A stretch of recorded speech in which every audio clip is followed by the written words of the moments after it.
If you were a Backstreet Boys fan in the US in the 90s, you almost certainly think this was their debut album. The album that gave us Quit Playing Games with My Heart, As Long As You Love Me, and the immortal Everybody,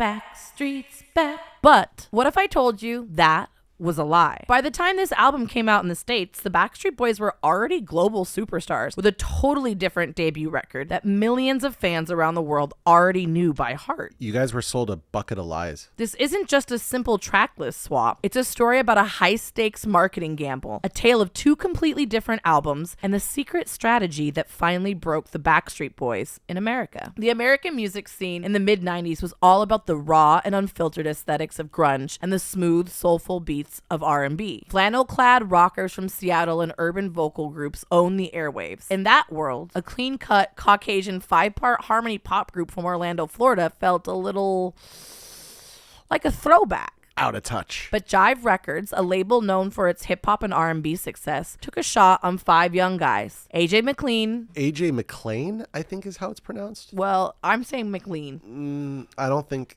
he wants to be McLean. called McLean.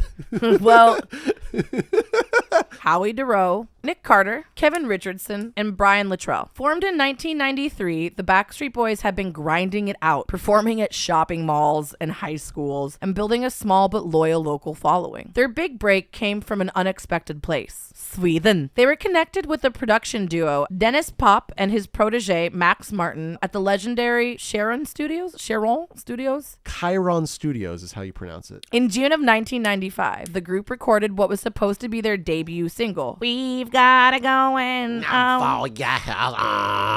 It was a perfect piece of dance pop with a beat you couldn't ignore and harmonies that just screamed radio hit. Jive Records agreed, and on September 5th, 1995, they released it into the United States, and it completely bombed. The song just couldn't find an audience, peaking at a miserable number 69 on the US Billboard Hot 100 before disappearing altogether. Big in Canada, though. The American market, still nursing its post-Nirvana hangover, just wasn't interested. Radio and MTV didn't bite, and for a new group, that could have been the end. But Jive Records saw a glimmer of hope, not at home, but thousands of miles across the Atlantic. While America shrugged, Europe was ready to party. The same single that had fizzled in the US absolutely exploded across the continent. In places like Germany, Austria, Scandinavia, and Switzerland, We've Got It Going On wasn't just another song. It was an event. It was a banger. Shooting into the top 5, the Backstreet Boys were suddenly the act to watch. The reaction was so massive that Jive completely changed their game plan. America was out, Europe was in. This partnership was pure magic. They created a sound perfectly tuned for the European market, a mix of American R&B harmonies, slick Eurodance beats, and hooks you just couldn't forget. The result was a real Backstreet Boys debut album. On May 6, 1996, the group's self-titled album, Backstreet Boys, was released internationally, but not in the United States. Known to fans for its bright red cover, this red album was how the world was officially introduced to the band. It was packed with slick pop anthems and soaring ballads. Songs like the upbeat Get Down, You're the One for Me, and the classic love song, I'll Never Break Your Heart, became huge hits. The album was a juggernaut. It went platinum in Germany, and they were voted the #1 international group there. Do you remember the video for that where they're skiing? No, absolutely not. I don't think Americans know it. You know what I'm saying? Yeah, I don't think we got that. They launched sold-out tours, not just in Europe, but in Asia and Canada too. By the end of its run, this international debut had sold over 10 million copies worldwide. International fans were living in the heart of Backstreet mania. They knew the original version of Quit Playing Games with My Heart, where Brian Luttrell sang both verses. They knew the album art, the B-sides, and the track order. They were watching a global phenomenon rise in real time. Meanwhile, back in the States, crickets, mostly silence. The average American music fan had no clue that a boy band from their own country was one of the biggest acts on the planet. For them, the Backstreet Boys were a one-hit wonder that hadn't even really been a hit. But Jive was playing the long game, and they were about to make a move that would rewrite the band's history. Back at the Jive Records offices in New York, executives had a real head-scratcher on their hands. They had a global cash cow, an act causing hysteria and generating huge revenue all over the world. The gatekeepers of American music, however, radio programmers and MTV producers, were resistant. The whole boy band band thing felt dated, and the group's initial marketing had an urban R&B-ish vibe that didn't feel authentic, so it failed to connect with anyone. Imagine the frustration. You have proof that this works. You have 5 charismatic, talented guys. You have an arsenal of songs that have gone platinum all over the globe, but you can't even get on the radio in your own backyard. The label knew that just re-releasing the 1996 international album in the US would be a disaster. They'd already tried it with the first single and failed. They needed a new plan, a Trojan horse to sneak past the guards of the American music industry. They watched as the group's international fame exploded through 1996 and into 1997. The boys weren't just sitting around. They were already back in the studio with Max Martin's team working on their second international album. Songs like As Long As You Love Me and Everybody, Backstreet's Back, were coming to life. And the label knew these weren't just hits. These were pop anthems. This is when the marketing machine kicked into high gear. The question wasn't, how do we make America like the first album? It was, how can we use this amazing new music to launch them? They couldn't just release the second album and pretend the first one never happened. That would be confusing. So what was the solution? By 1997, the pop music landscape in America was finally starting to change. The Spice Girls had stormed the charts, proving there was a huge, hungry audience for fun, choreographed pop. The time was finally right to bring the Backstreet Boys home. But Jive Records had a problem. Their first try was a dud, and the band's official debut album was now a year old. Just releasing in the US would feel like serving up cold leftovers. Plus, the band had already recorded their second international album, Backstreet's Back. This new album had songs the label knew were guaranteed smashes. Tracks like As Long As You Love Me and the future mega hit Everybody, Backstreet's Back, were total game changers. So Jive was at a crossroads. Do they release the year-old debut album and hope it works this time? Or do they just skip it and release the new 1997 album as their American debut? They chose a third, much bolder option. They decided to build a Frankenstein's monster of an album. The plan was as cynical as it was brilliant. They would create a brand new debut album specifically for the American market. They'd cherry-pick the biggest hits from the 1996 international debut and smash them together with the strongest new tracks from the upcoming 1997 album. This hybrid would be an all-killer, no-filler super album, packing the power of 2 records into one. They'd call it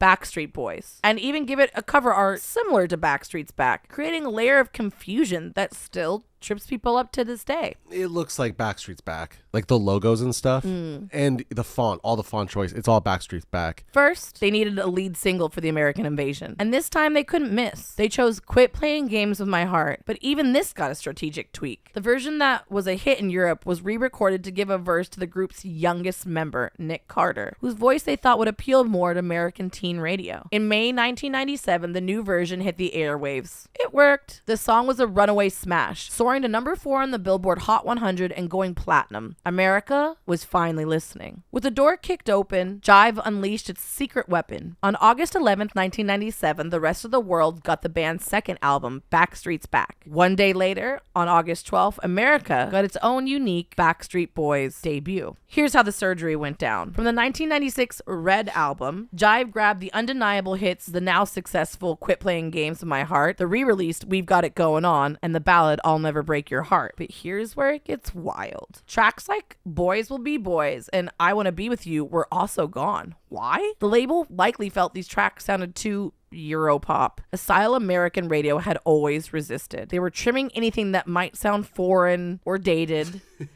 aiming for a sleeker R&B pop vibe. This is where the genius, or maybe the sheer audacity, of Jive Records' strategy is revealed. They realized they were in a completely unique position. They had 2 albums worth of music to pull from, the 1996 international hit and the even stronger 1997 follow-up, which would be called Backstreet's Back for the rest of the world. For everyone else, it was a normal album cycle, debut, tour, second album. But for America, Jive decided to just rewrite history. The original 1997 US version was missing a crucial song, Everybody, Backstreet's Back. Despite being a monster hit everywhere else, Jive was nervous about its spooky theme. But after the song and its monster movie video blew up overseas, the label changed its tune and added an extended version to the 1998 re-release, cementing its place in the American songbook. This was the album America would come to know as The Beginning, a hand-picked, market-tested collection that was basically a greatest hits of their first 2 years. By the way, I just want to add, because you just sparked a memory. When they re-released Backstreet's Back, the whole middle section's like an instrumental, like fucking cowbell solo shit.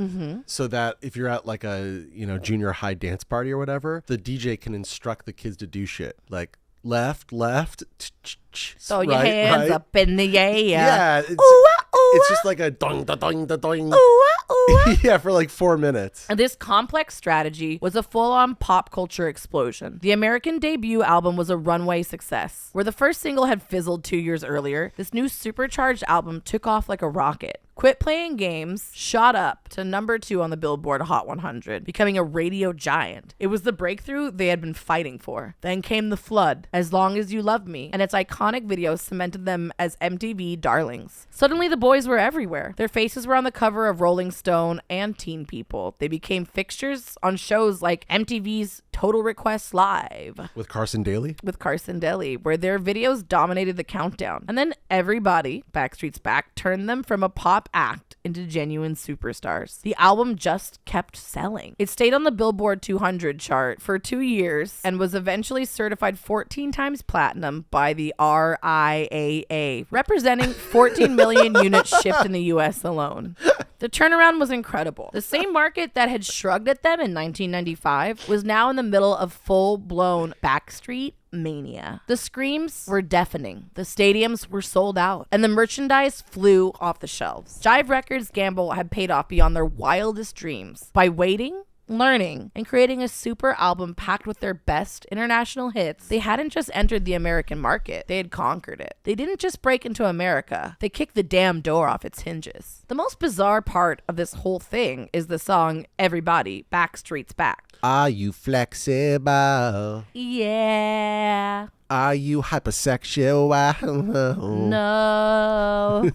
To the rest of the world, this was the lead single from their second album, Backstreet's Back. But in America, where the band had never really arrived in the first place, the title made absolutely no sense. So the song was initially left off the US album entirely. It was only after the track and its iconic Thriller-inspired music video became a massive international hit that the label realized they couldn't keep it from the American public. The US album was quickly reissued in 1998 to include Everybody, fixing a weird timeline issue and adding yet another hit to an already loaded album. The long-term result of this marketing plan is one of the coolest and or weirdest, depending on how you look at it, parts of the Backstreet Boys story. It created 2 parallel fan experiences that still exist today. For millions of fans in Europe, Canada, and Asia, their journey started with the 1996 album. Their first memories of the group are tied to songs like Get Down, which were huge hits, not deep cuts. To these fans, the American debut can look like a weird compilation album that's missing key songs. On the other hand, for the millions of American fans who came on board in 1997 and 1998, their whole understanding of the band's origins is shaped by that US-only album. For them, As Long As You Love Me and Everybody were